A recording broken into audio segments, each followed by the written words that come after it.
નહીં, હું સીધો વિઝિટમાં જ આવું. હા પણ વિઝિટ માટે વાત બરાબર છે, વિઝિટમાંથી એમ તમે ન આવી શકો. અરે હું ડાયરેક્ટ આવી શકું પણ એટલે શું તકલીફ શું છે તો મને એમ નહીં, પહેલાં તમે મને જણાવ્યું તમે શું હોમ વિઝિટ માટે તમે એના માટે હોમ વિઝિટ માટે તમે મને જણાવ્યું કે હું આવું છું. આ તમારી હોમ કે આ તો તમારી દુકાન છે? દુકાન છે ને, પણ મને મળવા માટે તમે જણાવ્યું તમે કે ભાઈ આ તો હું તમારી દુકાન છે ને, નીકળા તમને જોઈ નહીં, નહીં. અમારે તમારી પાસે એમ ન જ મળવા આવી શકો ને, તમારી પાસે ઓથોરાઇઝ લેટર તમારી પાસે હોવો જોઈએ. અને પેલા બીજા મારી વાત સાંભળો તમે. લેટર ન હોય, જો બેંકે ઓથરાઇઝ કરેલા છે, હું મેનેજર જ છું, બરોબર છે? બતાવો છે તમારું આરી જોજો ને, આઈડી કાર્ડ જોઈ આરી. મેનેજર છો તમે? હા મેનેજર છું, જોઈ અચ્છા, એટલે તમારે નો બરાબર. એક જ મિનિટ એટલે ભાઈ આનો ફોટો જોઈ લો, પડી લો.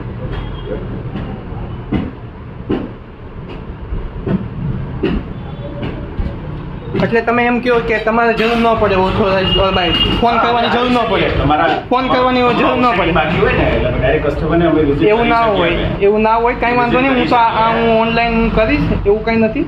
એટલે એ તો આપણે જવાબ મળશે. આપણે આમાં શું છે, તકલીફ શું છે અત્યારે, તમારે ફાઇનાન્શિયલ કન્ડિશન શું છે, તમારે આમાં કેમ પૈસા નથી કરાતા? એટલે મારે બેંકને કહેવાનું છે. મેં બેંકને છે ને જણાવેલું છે. હું બેંકમાં છું એટલે તમે મને ખાલી જુઓ કે અત્યારે શું તકલીફ છે આમાં પૈસામાં, એ મને ખાલી પૈસા નથી પૈસા નથી. એટલે આજે આપણે ટૂંકમાં જે બોલોને કાર્ડને તમે જ્યારે યુઝ કર્યું છે, હા હા એ પછી શું ફાઇનાન્શિયલ કન્ડિશનમાં મેડિકલ છે કે નહીં, શેર માર્કેટ. Share market? હા, અચ્છા. આ ભાઈ આવ્યા છે એચડીએફસીના મેનેજર કહે છે, અમારા કસ્ટમર બી ઊભા છે, અમારે શોપ છે બરાબર. મારી શોપે આવેલા છે તમે ભાઈ, અને મને કંઈ જણાવેલ નથી, અને અગાઉ કંઈ મને મેલ નથી કરેલો, એના માટે મેલ નો બરાબર. અને મને કોઈ કોલ નથી આવેલો, અને ડાયરેક્ટ મને સરપ્રાઈઝ વિઝિટ કરેલી છે ભાઈ. હા બોલો. હું શું કહું છું કે આમાં તમારે શું કરવું છે? તમારે પૈસા ટૂંકમાં અત્યારે નથી તો આમાં સેટલમેન્ટ કરવું છે તમારે? અચ્છા, કેટલા ટાઈમમાં? હજી સમય લાગશે, એટલે કેટલો સમય લાગશે? બેંકને શું કહી શકું? 2-2 મહિના જેવું લાગશે. 2-2 મહિના. એટલે આપણે ધારો કે અત્યારે મે ચાલે છે, જૂન ને જુલાઈની અંદર એટલે થઈ જશે તો એમ. પછી સેટલમેન્ટ કેટલું તમે આપો, વિવર કેટલું આપો, એના ઉપર ડિપેન્ડ એમાં તો કેવું હોય કે ધારો કે તમારું જે પ્રિન્સિપલ બાકી હોય ને, ધારો કે તમે જે પૈસા ધારો કે યુઝ કરેલો હોય, ધારો કે તમારી લોન છે દાખલા તરીકે ₹1,00,000, તમે એની અંદર ધારો કે 1 હપ્તો ભર્યો છે, 10,000નો હપ્તો છે, તમારા 90,000 બાકી છે, બરાબર છે? તો જ્યારે તમે ધારો કે તમે એમ કે મારી પાસે પૈસા ને મારે સેટલમેન્ટ કરવું છે, તો તમારી જે મુદલ છે 90,000 તમારી મુદલ છે. ધારો કે ત્યાર પછી આપણે પેનલ્ટી વ્યાજ ચડી અને તમારા ધારો કે 1,20,000 રૂપિયા થઈ ગયા, બરાબર? તો ત્યાર પછી તમે જ્યારે સેટલમેન્ટ માટે આપણે આવીએ ને, તો સેટલમેન્ટમાં તમારે જે મુદલ બાકી છે ને, મુદલથી નીચે બેંક નહીં આપે. કાંઈ વાંધો નહીં, તો આપણે જોઈ લઈશું આગળ. એટલે એ રીતે હું તમને કહી દઉં એડવાન્સમાં કે તમે ધારો કે એવું તમે આઈડિયા એક રહે કે મારું જે મુદલ બાકી રહેશે ને, એ પ્રમાણે તમને સેટલમેન્ટ આવશે, એ પ્રમાણે તમે તૈયારી રાખજો તમે, બરોબર છે? જુલાઈની અંદર આવશે ને તમારે? તો એ થશે જ નહીં મારે. નહીં, જુલાઈમાં તમે કહો છો ને મને? હા પણ તો થશે જ નહીં મારી પાસે, એટલું મને વિવર નહીં મળે તો નહીં થશે. હા તો હું તમને કહું છું, એટલે હું તમને એડવાન્સ માટે કહું. તમારે આની અંદર તમારે કેટલા પૈસા શું નામ ભર્યા તમારું? આમાં પ્રકાશ ચોડાસા. પ્રકાશ ચુડાસમા. હે, તમે આની અંદર કેટલા પૈસા ભર્યા છે ભાઈ? અરાઉન્ડ કેટલા 1-2 હપ્તા ભર્યા હશે તમે? અરાઉન્ડ મેં એના 6 હપ્તા ભરેલા 6 હપ્તા ભરેલા શરૂઆતમાં, જમ્બોલોન કાર્ડમાં 2માં. કાર્ડમાં નહીં, કાર્ડમાં તો હપ્તો આવે જ નહીં ને, બિલ જ આવે ને. આ તો ધારો કે એમાં મિનિમમ ભર્યું હોય ને, ઘણી વાર શું હોય તમારે ધારો કે મિનિમમ ભર્યું જ નથી. ઓકે, ખાલી એની અંદર આપણે જમ્બો લોનમાં જ ભરેલા છે. આ ભાઈનું કાર્ડ બતાવજો.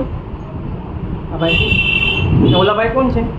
એ તો તમને મળ્યા જ છે ને? આ બધું કરવાનું તો મળેલા જ છે ને કાલે? શું આ બધું કરવાનું કારણ કારણ કેમ તમે અહીંયા વિઝિટ માટે કેમ આવી ગયા ભાઈ ડાયરેક્ટ? અરે ભાઈ, તમારા પૈસા બાકી તો બેંક પૈસા બાકી તો તમારે પેલા મને જણાવવું પડે ભાઈ. આવી શકે ન આવી શકે, તમે ન આવી શકો, તમે પેલા ફોનમાં પેલા વાત કરાવી, તમારે ફોનમાં વાત કરવી જોઈએ. શાંતિથી વાત જ નહીં થાય ભાઈ, શાંતિથી વાત જ નહીં થાય, જોઈ લો તમે, ફોટો શાંતિથી વાત જ નહીં ફોટો થાય. પાડી લો. અમે તમારી આ બધી જરૂર એટલે કેમ? આ બધી જરૂર એટલે તમે એમ કહો એટલે નહીં, શાંતિથી વાત નહીં. મારા કસ્ટમર અહીંયા બેઠા જ ને, તમે વાત કરી બધીમાં, એટલે ભાઈ શાંતિથી વાત જ નહીં થાય. અરવિંદભાઈ, એક વસ્તુ સમજો કે તમારે બાકી છે, અમે તમને ના ભાઈ ના ભાઈ ના, તમારે ઓથોરાઇઝ લેટર છે તમારી પાસે મને મળવાનું? નહીં, તો તમે મને કોલ કર્યો, તમે મને કોલ કર્યો, કોલ નહીં, અમે તમે મને કોલ કર્યો નહીં, તમે મને કોલ કર્યો. અમે ડાયરેક્ટ હા, એ કઈ વાંધો નહીં, તમે કહો ને તો હું જણાવી. તો કઈ વાંધો નહીં. હવે તમારે સેટલમેન્ટ કરવું છે ને? નહીં, સેટલમેન્ટ એટલા વિવરમાં ન થાય. એ તો હવે ત્યારે આવશે ત્યારે કહીશું તમને. હા, એમ. બરોબર છે રોહિતભાઈ? હા, ઠીક છે. ચાલો ઓકે.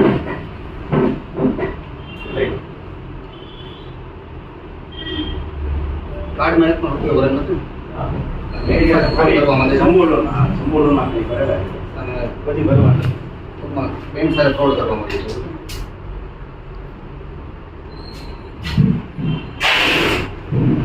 સરપ્રાઈઝ વિઝિટ કરી છે અને ભાઈ કોઈ કોલ કે મેલ નથી કર્યો મને.